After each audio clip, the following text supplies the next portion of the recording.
Em Rusciano and Michael Lucas. Which one do you prefer? I'll tell you which one you prefer. The one I prefer. This is Emsolation. The night before my wedding, I walked in and there was Em and Adrian. What was going on? I am openly whoring stuff, and you guys will applaud it. There are these weird parallels at times with you and Trump. There's a whore in the house. You're in Emsolation. So, Chris, we all know you're circumcised. Tell us more. Hello, how are you? Maximalist power queen Em Rusciano here, in your ears, with you. Thanks for choosing Emsolation, the podcast that was born during COVID-19 lockdown isolation, hence the name Emsolation. Yeah, that's pretty much how we came up with it. I wanted to create a universe for you to escape to. So when COVID was over and it was suggested we change our name, a lot of you were like, no, you're still the universe we escape our lives to. So I like that. I like providing that place for you. Welcome, welcome. I just wanted to straight off the bat let you know that we will be talking about the consent video that the government inflicted on us earlier in the week. And I want to give a little trigger warning around some of the themes. Obviously, that video was intended to discuss issues around rape, consent, and sexual assault. So I just wanted to give a trigger warning to any of you who may find these topics distressing or hard to listen to. Just skip over that bit. Or listen to it, but protect your little heart and know that it's coming. The other thing is, if you have a teenager, if you have someone who is, 14 or older, I'd love for you to listen to that portion of the podcast with them. I think it's really important. I think it may help you have an open and honest conversation about consent with your teenager. So look, you know how I operate. You know the way I speak. If you're cool with your teen hearing a couple swear words and some pretty frank talk about consent, I'd really love for you to listen to the very first thing Michael and I talk about is the consent video. Unusually serious start, but important because I have teenage daughters and consent is something I'm very, very passionate about and an issue I think there's not spoken openly enough about. Now, the other thing I want to remind you of is that this podcast will be becoming a Spotify exclusive as of May 13th, and that basically means you won't be able to listen to us anywhere else, only Spotify. We are becoming monogamous with Spotify. We are no longer whoring around to the other apps. You won't be able to hear us on iTunes or Pocket Podcasts,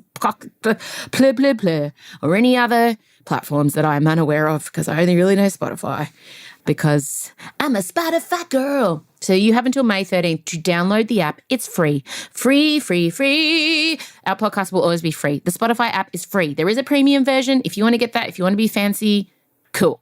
Otherwise, free. Get that. Find Emsolation. Just search my name or Emsolation. Follow us. That's very important that you click the little follow button and then you'll be alerted anytime something happens with the podcast, basically. May 13th, not long. So get downloading. Also, she's full of news. National tour. That's right. We announced a national tour yesterday. If you missed it, I'm pretty excited because last year I honestly didn't think it would be happening. So in June 5th, I'll be hitting Adelaide Theberton Theatre.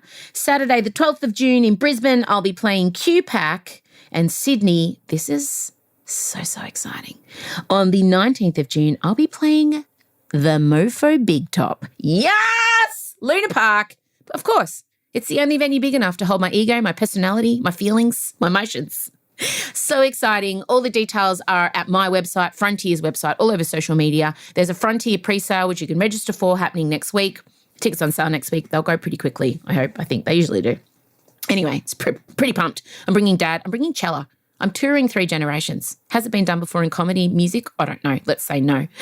All right, that's enough from me. You've got a few things to remember. Go grab your teen or listen to it first and then play it to them again. I understand. Maybe you want to do that. Maybe you want to hear it first. Or go in dry. Whatever you want. It's up to you. All right. Michael Lucas is about to arrive. We're going to talk about a few things. Bluey as well. I almost got cancelled, guys, because I talked about Bluey. I almost got cancelled. All right. Play the music.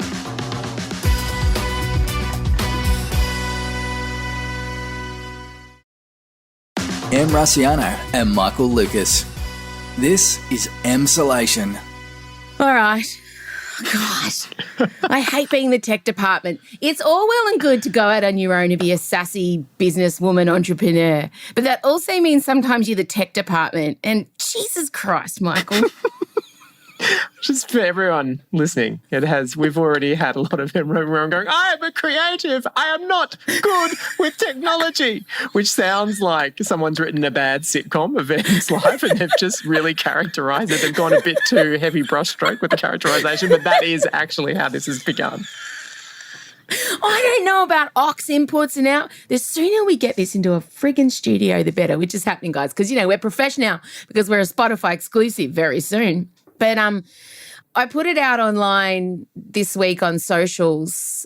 What does everyone want us to talk about today? And I have to tell you, Michael Lucas, that overwhelmingly, I would say 500 responses to the government's consent video. So that's what we're going to talk about first. Now, you've watched it, haven't you? You've seen it? I was very fresh to it, yes.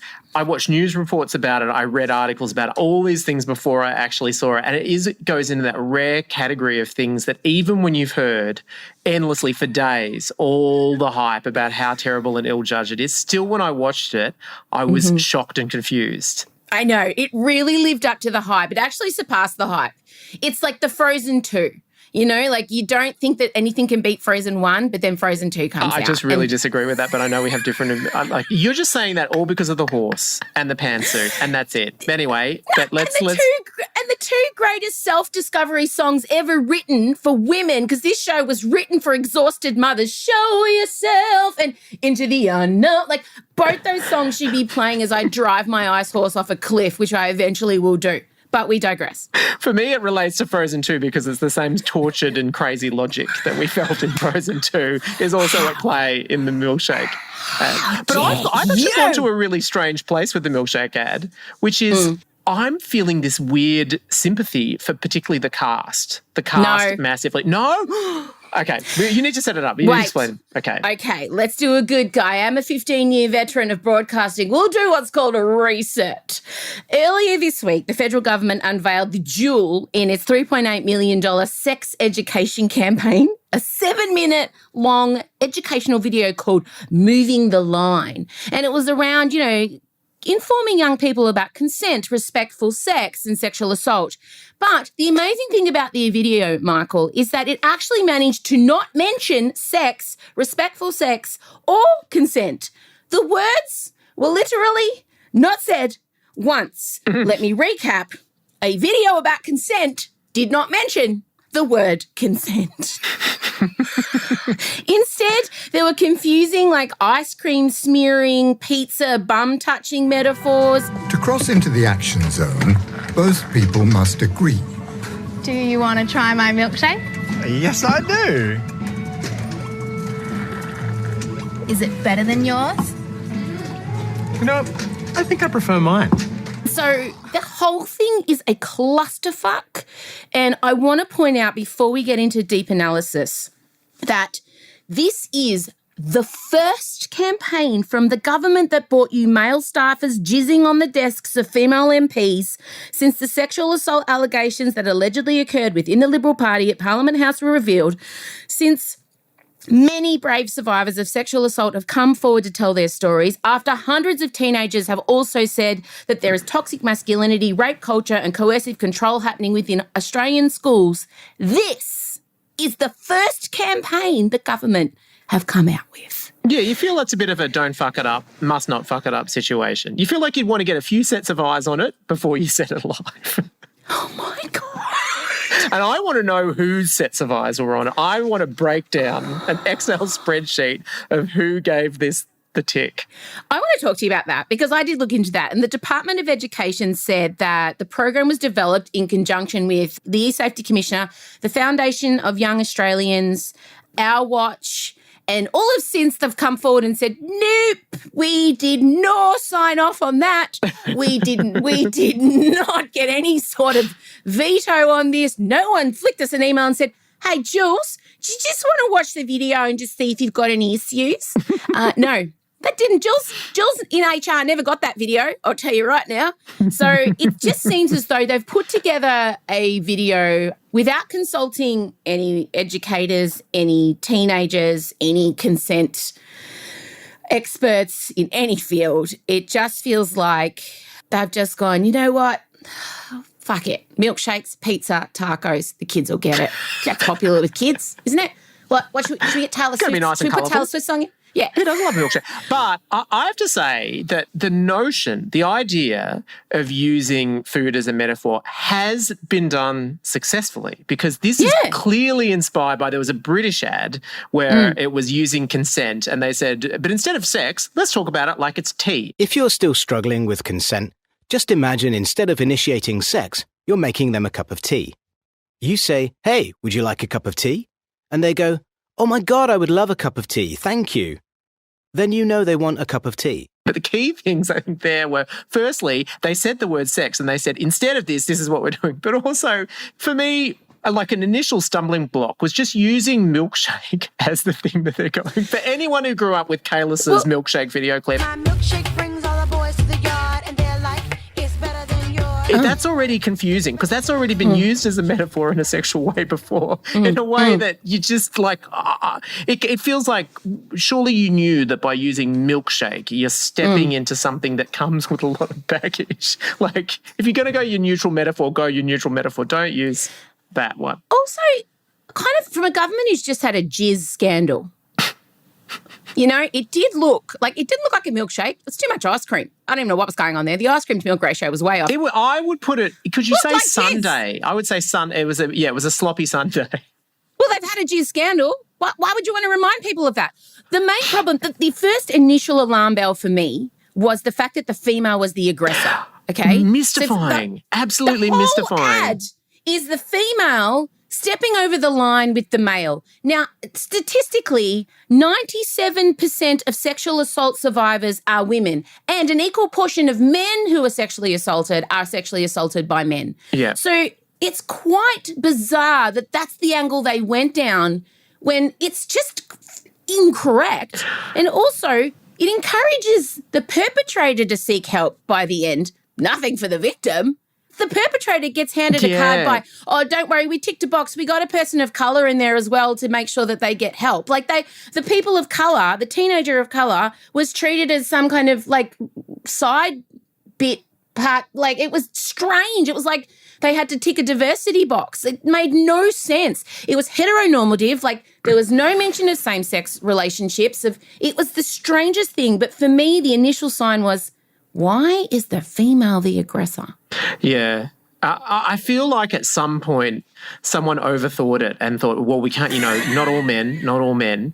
And then this is because it's the British one about the tea uses animated stick figures, so it's like completely devoid of gender.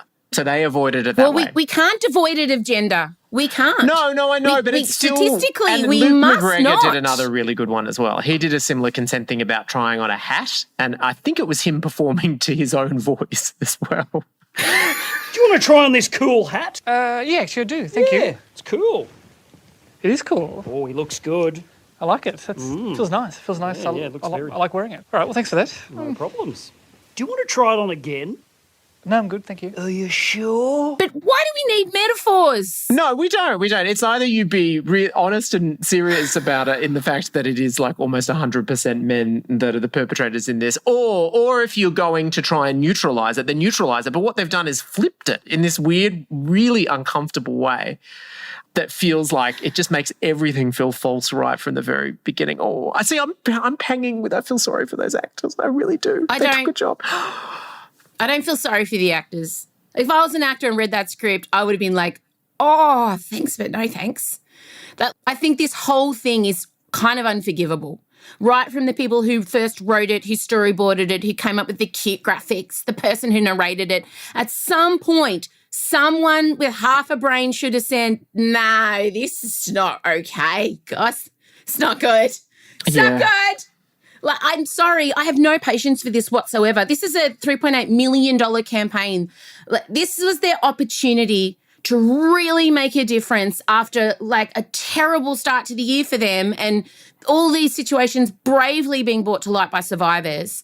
And this is a government who are afraid to talk about sex and consent, clearly. And it feels to me, oh, she's getting fired up. I can feel it in your fucking waters. It feels to me that sorry, I'm going to lower my voice, that this campaign was made to make people who are uncomfortable about these topics not get offended. Yeah, this was made for people who get offended, not for teenagers who desperately need education about consent. And that is also unforgivable. As a mother of 2 teenage daughters, I want consent being spoken about in schools.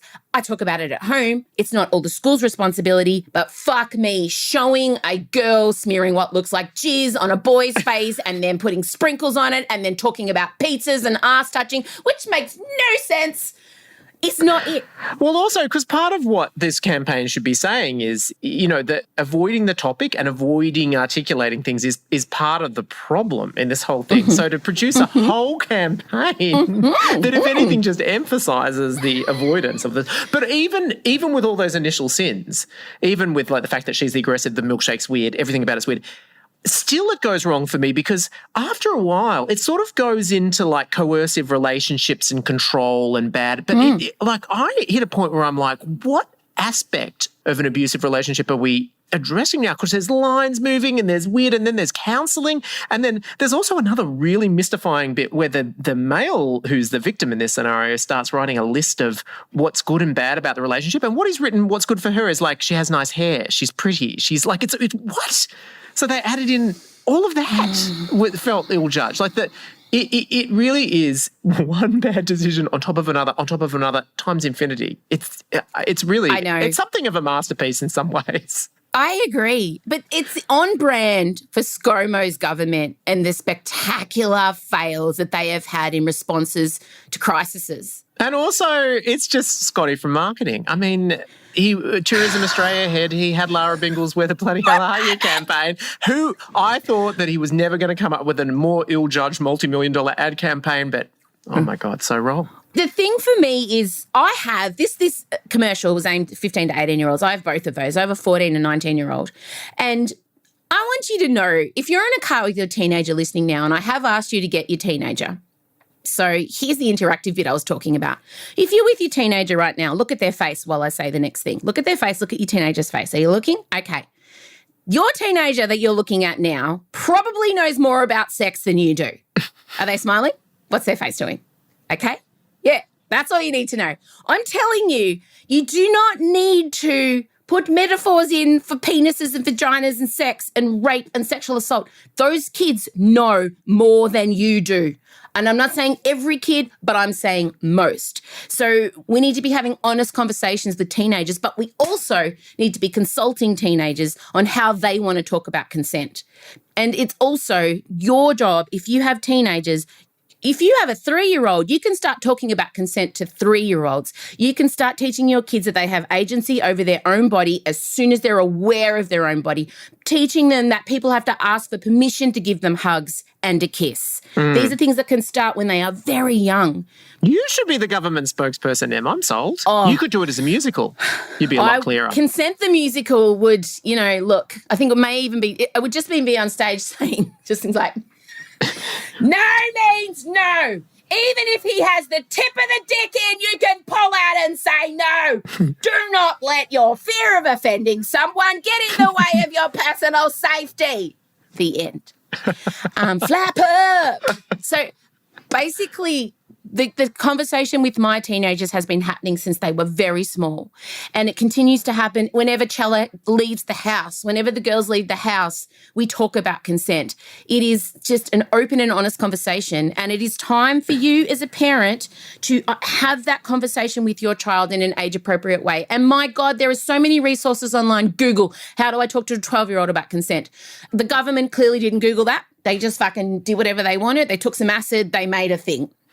But what I do want to encourage is every single parent listening right now, talk to your kids about consent. Please talk to them about consent. It is just the most important thing right now, and we cannot rely on our government, so it's up to us.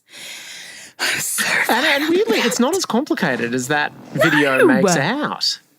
No, it's it's also just about encouraging sort of a climate where it feels okay to say what you want and more critically what you don't want. And because we're all like inhibited and weird, especially people of our generation or older, about sex and saying what you want and what you don't want. We've got to smash through all of that and take the coyness out of it as well, and this video, apart from anything else, is weirdly coy from the design to everything about it. But also everything I see around consent for teenagers is heterosexual focused. That's the other problem. It's not just heterosexual teens who have to give and receive consent. And that's another problem with these programs. It's assuming all kids are straight, and we know they're not. So it's so hard. I'm raising a son. I'm raising 2 girls, and I've got both of them. All my kids are getting these toxic messages from society on how they should be. And as parents, I get it. It's exhausting. You've got to raise a son to respect women, to respect himself, to make sure, he's not an awful, toxic, masculine enabler. And then you've got to raise your girls to be fierce and brave, but also smart. Like, it's just fucking exhausting. And when this shit's getting thrown at your kids from the government, I just feel like going, guys, fuck off. It's hard enough. You're making it harder. Take your milkshakes. I've just got to tell my girls they don't have to engage in any sexual activity if they don't want to. It's such an own goal. I just don't know what to do. I think you do know what to do. Consent the musical, and I'm personally here for it. Well, I would offer to travel the high schools of Australia and talk about consent. But honestly, it would just be me there facilitating the kids because they are so smart. Don't underestimate teenagers ever. My God. All right. Have we covered that enough? But I just do want to say that one of the worst things this video does, and on a very serious note, it minimises the experience of sexual assault survivors. It really does. On its most nuanced, basic level, it is so entirely disrespectful and dismissive. And I think that's probably its worst offence. All right, moving on to something. Oh, God, do we have to talk about Bluey? Let's get out of here. This is still in the everything is problematic laneway. I think we do. All right. So I love the show Bluey. Bluey. Doesn't matter how many times you preface it by saying that people are going I love it so much. Bluey has made me a better parent. It's made Scott a better parent. It's reminding us to play with our kids, really just put all the other life stuff aside and engage. It's a beautiful show, Michael Lucas. I love it. I know, and this is a weird topic for me because I have actually seen Bluey and I recognise that it is really beautifully made show and beautifully written and conceived and everything like that. But of course, I don't have a child, so I know like every other family that is around me is like mainlining Bluey, basically. It's incredible. I can't remember the last time an Australian piece of entertainment was just so universally beloved. It's incredible. I love it. But earlier, last week, a journalist, I'm not going to name her because she's copped so much hate online, but if you want to go find her, you can find her, but please don't direct any more hate towards her. She is of Asian descent, and she wrote an article just gently suggesting that perhaps in the future Bluey could be more inclusive because she doesn't see her child reflected in the show, child with obvious disabilities, children with different cultures. And everyone's, saying, but it's a show about dogs. It's not. It's not. It's not a show about dogs. The dogs are the characters, but it's very clearly human life that they are mimicking because you've all got dogs. Your dogs don't live in beautiful terrace houses on the top of hills in Brisbane. That's not how dogs go. So for the people, first of all, saying it's just a show about dogs, it is so much more than that. You're ripping Bluey off. So people lost their minds at her. She's getting death threats. And her article, we should also say, was mostly a love letter to Bluey. Like it was a love really letter was to like Bluey. It was 3/4. I love it, and it makes me cry, and it's made me a better parent. Blah blah blah blah. Yeah. And then, but if I would love it if there was more diversity, and if I saw my family represented. Exactly, and I think that's totally fine. And I also took stock in it and thought, there's an episode we watched last week where one of the terriers has ADHD. Well, hello. You must be my new student. I'm Jack. Jack can't sit still or remember anything. I've just been diagnosed with ADHD and I felt on the spot like, yeah, that's cool. And like there's just a tiny bit of representation to a woman who's fully formed, who knows her place in society. He's pretty confident. So like it's dumb, but it is something that matters. So if there's a kid from a divorced family, and some of the dogs, one dog does say actively, I live with my mum and dad at different points in time, but we don't ever see that. So imagine a kid of divorce seeing on the telly in his favourite show that on the weekends someone goes and visits one parent, and the heartache of that for both parents. And it's a really tough situation to navigate. And I think Bluey would do it beautifully. And I think showing different religions, and I think showing dogs that maybe have emigrated from another country and have different processes, that kind of stuff is not present in Bluey at the moment. But in the future, it can be, and that's what was being suggested. So I just wrote a little Facebook post and just said, obviously I love Bluey so much. It's amazing, gets everything right, but wouldn't it be great in the future if they could do, as this writer says, I agree with her, and maybe be a little bit more inclusive to gay kids, trans kids, kids of colour. And I mean, I pretty much nearly got cancelled. You start tooting! I'm angry! I have never been this angry in my entire life! Let's just say I was getting some texts. At one point, I sent a directive, step away from your phone, I will monitor. If things escalate, I will tell you, step away from your phone. People were very passionate about Bluey. So why do you think people get so upset when this kind of stuff is spoken about, like with Bluey in particular? I think, on the face of it, I think the perception of Bluey is that it is a progressive show, and I certainly know that isn't the mum is the working parent. They both work. Dad's an archaeologist. Yeah. And Chili, I think, works at the airport. Yeah. Yeah. But yeah. Oh, okay, right. Yeah. Well, I think it's because people have not ever, I mean, for the vast majority of people, have just not even thought about Bluey in that light, and they love it, and they think it's a great thing to show kids. And so I think the reason why people get angry when they hear it is, A, they love the show and they want to defend the show, but also they think, what is that saying? Am I racist because I hadn't noticed this, and because I hadn't thought of this, because I think Blue is great, and you know, so people have that really, really angry reaction when they think that it's a reflection on them in some ways. And you know, I completely understand it, because it is uncomfortable when all of a sudden something that you've been looking at, you know, someone challenges it. And then in addition to that, I was aware of the fact that I think also there is that, granted, as you say, it's not about dogs, but also they are humanised animals, so therefore that adds a whole lot of layer of complexity into the thing. But by and large, I think it's because it's beloved and people have not seen it as something problematic. And I'm sure as well, we're questioning everything in entertainment and society and pop culture at the moment. And I imagine a lot of fatigue has poured into that as well. People are just like, isn't there this what? Give me Bluey. Yeah. I've accepted that I'm not going to show my daughter Grease, but this is... Yeah, I think you've hit it. I think people are fatigued about losing things they love because they're problematic. And this is something that they've just learned to love in the past couple of years. And it's such a fierce love. It is an absolute, the bond that Australian families have with Bluey is off the scale. And no one's attacking that, and especially not me.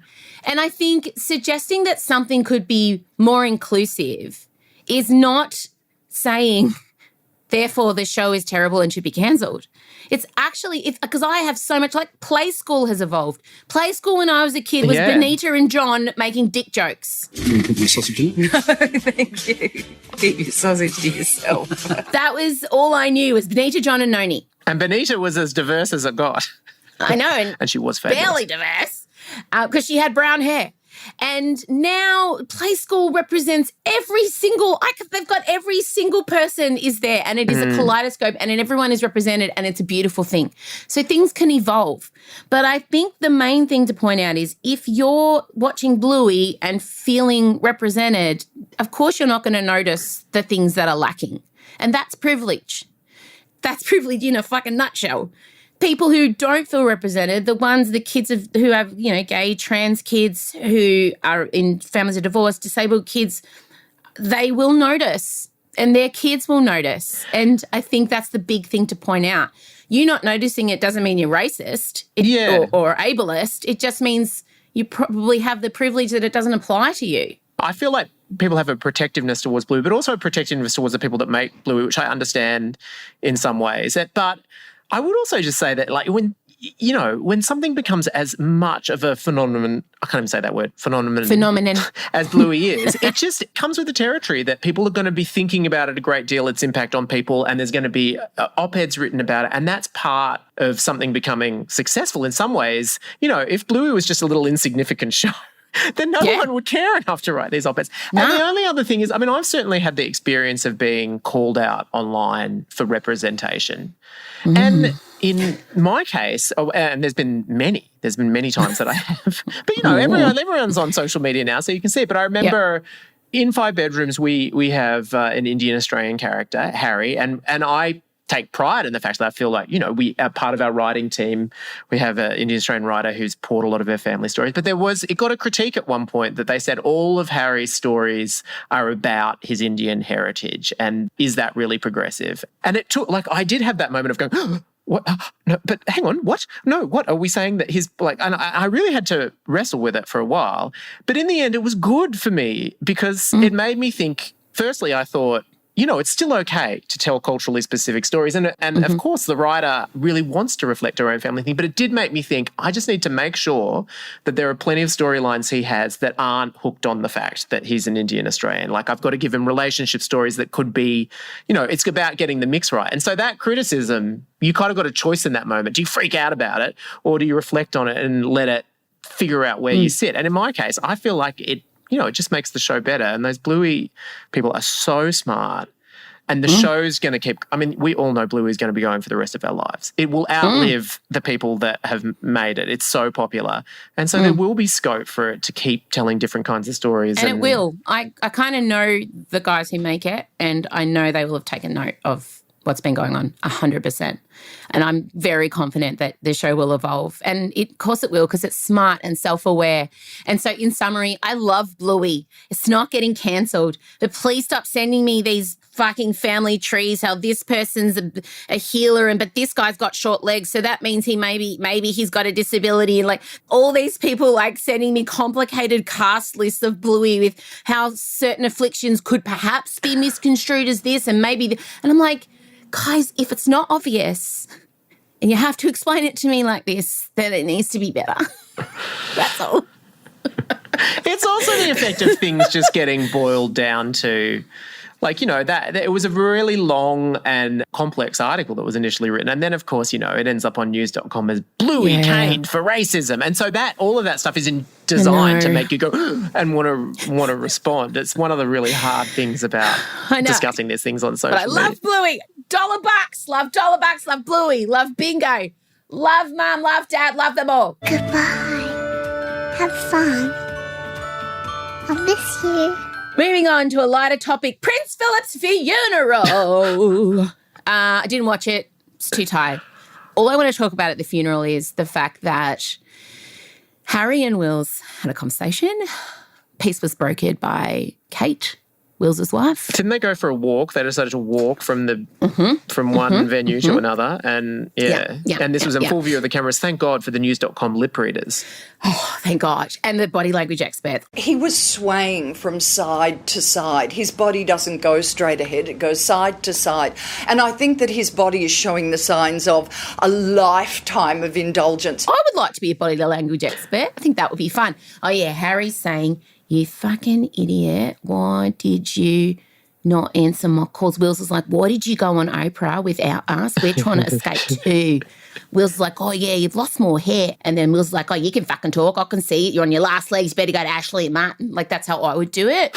But initially when Harry and Wills arrived to walk behind the specially made Land Rover to specifications done by Prince Philip, which was made 20-odd years ago and has been sitting pristine in a garage waiting for his death to be only used once for this occasion. He designed it. They're walking behind and initially a cousin was placed between them. I'm like, what? They're going to punch on? Why did they put a random, unimportant cousin between them? Give the people what they want.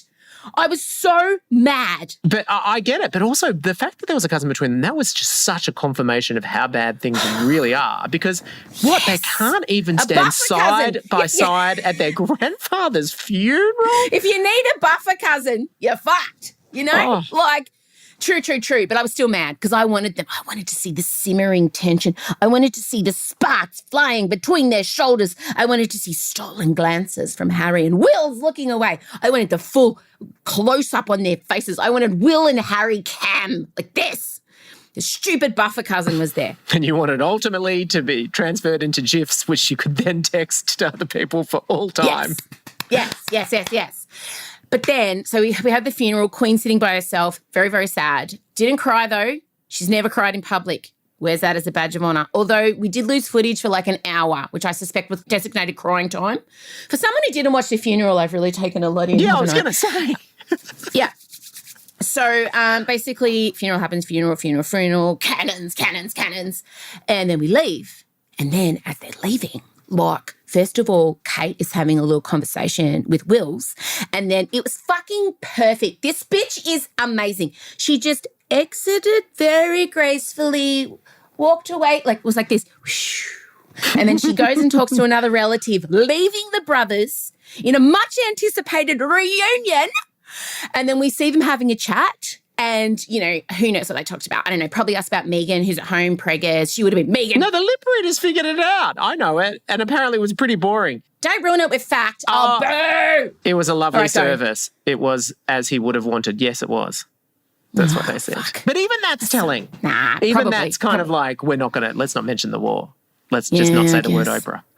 But Megan was at home watching a special view. She had a special stream, like just for her to watch at home in the bath. She's like got Netflix on, ready for the funeral because she's super, super preggo, and she would have seen the boys talking and she would have been like, right, what did that bitch say to you? You tell her. How dare she ignore my phone calls? Like, I can imagine. Because if I had seen Scott talking to his estranged brother, like say we're the royal family and I'm pregnant in a bathtub in like LA, the phone would have been running fucking hot. You would have had to put me on airplane mode, honestly.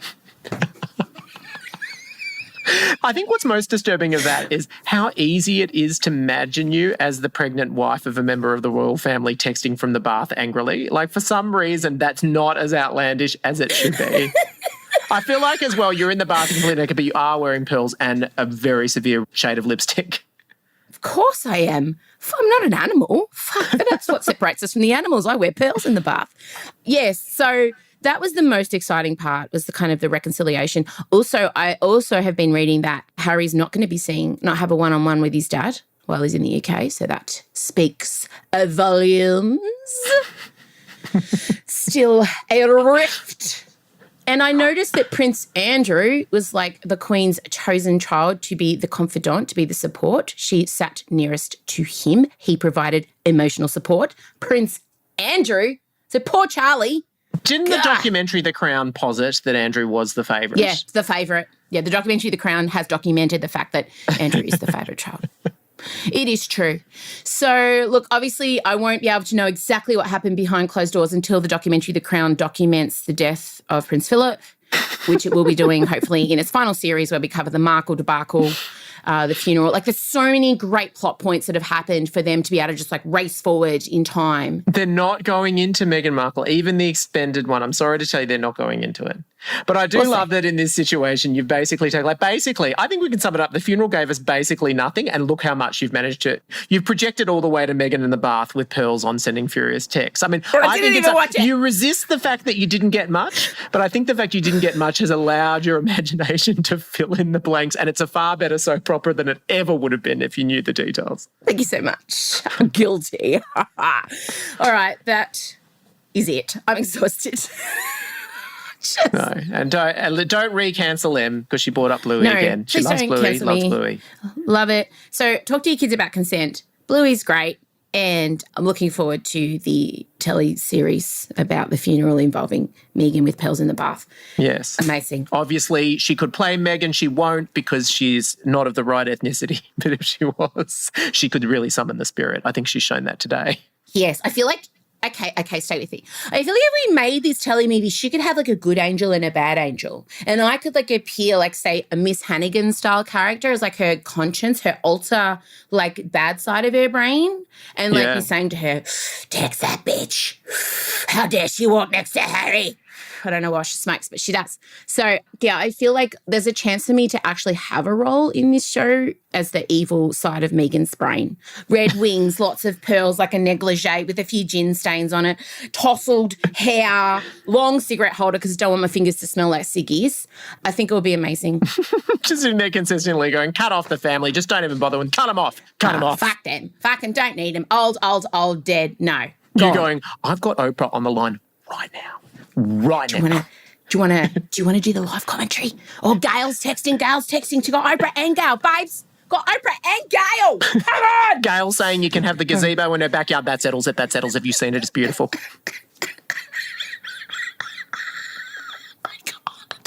All right, Megs, invite George Clooney to your wedding. Have you met him? Doesn't matter. It's George fucking Clooney. Amal's going to come. That's Amal. We want Amal. We don't care about Clooney. Shit, he's Mr. Amal now. Everyone fucking knows. Everyone's given up on Clooney. It's about Mr. Amal. Yeah, Brad. Yeah, hey, Brad's starting to look like a middle-aged woman. You know how they all do that? Like, old white guys used to be hot. They end up looking like weird old ladies, like Paul McCartney. Brad's going that way too. What's happened? I don't know. Mick Jagger? Oh, could be my nana. All right. Okay, she'll take it. She'll take the call.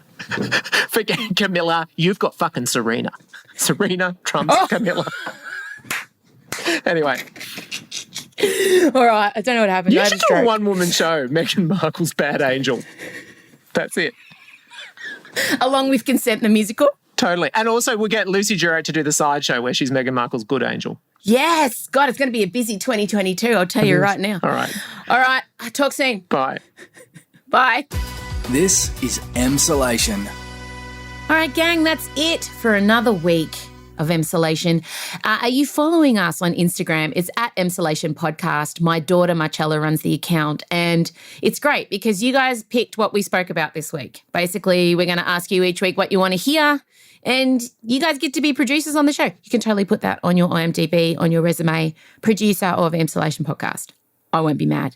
Also, some tough topics covered on today, and I want to let you know about 1-800-RESPECT. It's the National Sexual Assault, Domestic and Family Violence Counselling Service. 1-800-RESPECT. That's 1-800-737-732. If you or someone you know is impacted by sexual assault, domestic or family violence, you can call them.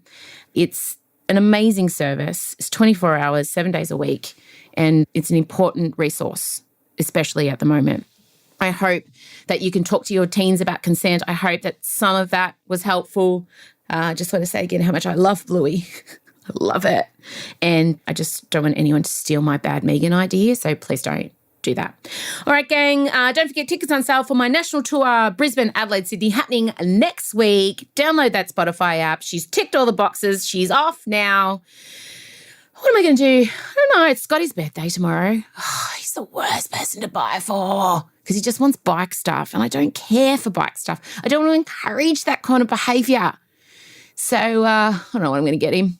I'm going to go now and just wander around some shops and probably buy myself an expensive bra and pyjamas. Do you know what my go-to purchase is if I'm feeling a bit like tired or flat? Pyjamas. Pyjamas is my emotional purchase. I have 3 drawers full of them. 3 drawers full of emotional pyjamas. If you do this, you'll know what I mean. Thanks, guys. Have a wonderful week. Talk soon. Bye.